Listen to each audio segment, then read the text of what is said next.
last question. I'm asking everyone this question about disclosure. Are we close? And if we are and it happens, what will the world look like in your opinion? For anybody who's waiting for that magic moment when the American government, where the secrecy began and where the worst repression of any real information coming out, unlike many other governments at this point, waiting for them to come clean, shouldn't be holding their breath.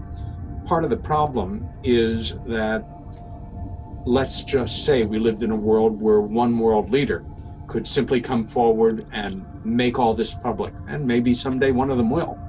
But now it's much more complicated. A responsible world leader would have to network with other world leaders, with world religious leaders, leading figures in the world of psychology, the economy, science.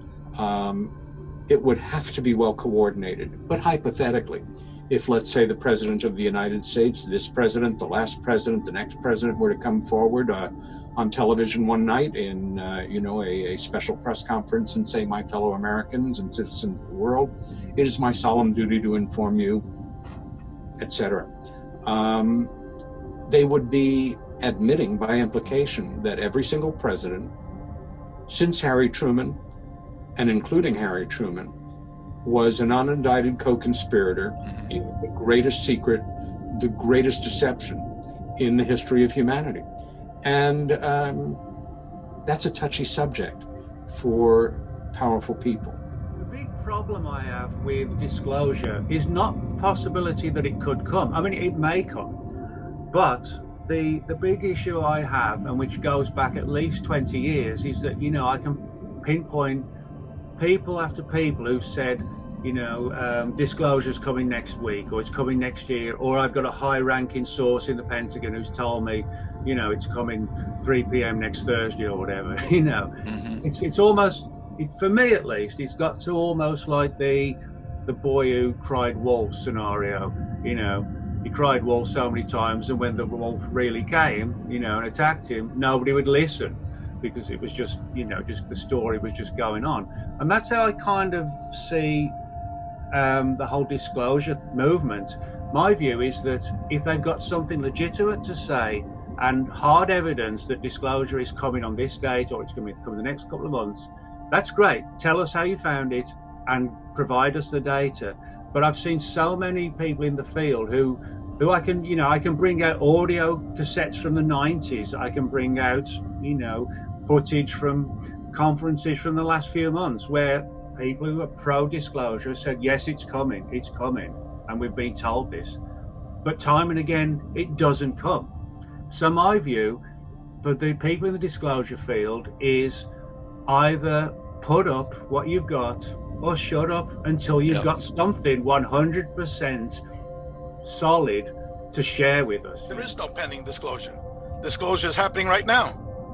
Okay? My book has 4,200 people that have disclosed the reality of what's going on. Okay? You don't need the federal government to tell you what's going on. Do you need Donald Trump to tell us? No? So, no. I'd rather believe a fellow experiencer who I meet all the time, who email me all the time, tell me about their multidimensional experiences. That's true disclosure. True disclosure is taking place from the bottom up. No, disclosure is taking place. We don't need the federal government to tell us about disclosure. All you need to do is to talk to experiencers. I think people get stuck in their religious belief systems, and people get stuck in their negativities or their, their grand illusions of this, that, or the other thing. But this is the truth. These dimensions are with us. We are not alone here. We never have been. And that alone should be the big ticket item. We should know we've never been alone. So that should give people a clue to look in this direction. And we all know religions don't work because we know they're human initiated, most of them. But that doesn't take away from the truth that God is real. He is. But he doesn't have anything to do with all this nonsense. The extraterrestrials don't have anything to do with all this nonsense. It's man who muddies the water. I have a feeling that, first of all, December 2017, there was the article in the New York Times by Leslie Kean Leslie Keene and I were just together recently. We spoke at Rice University to faculty and PhD candidates on the topic. I spoke on abduction. She spoke on the UFO phenomenon.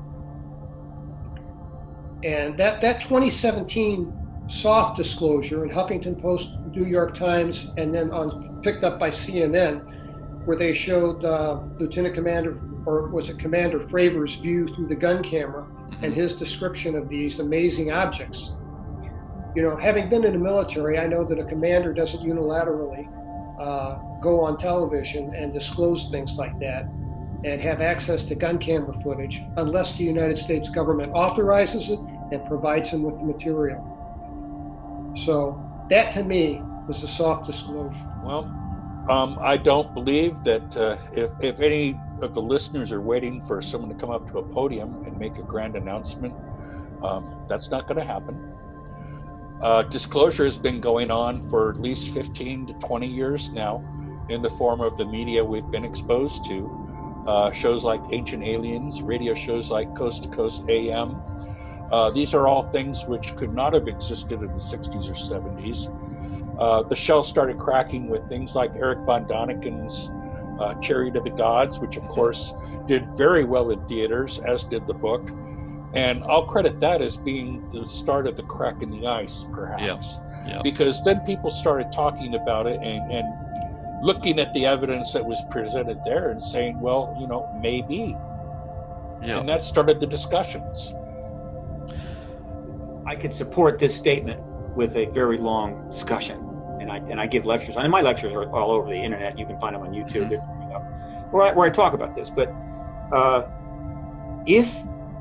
because of developments with the To the Stars Academy over the last 3 years, actually 2 years, though they were formed before that,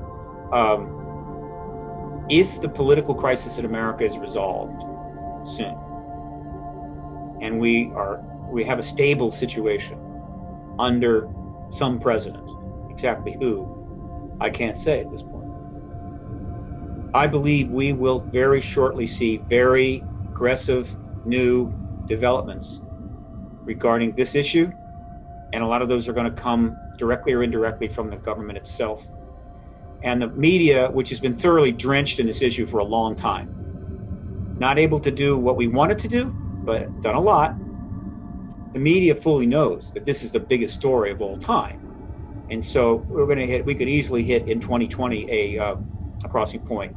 The media finally jumps in completely, and disclosure virtually is inevitable. A head of state is going to act. They're not going to let the media literally lead them by the nose into the most profound event in human history. They're going to seize the glory, seize the legacy. And it may not be an American president. So I think that 2020 looks very interesting. But on this side of the political chaos in America, again, it's hard to see.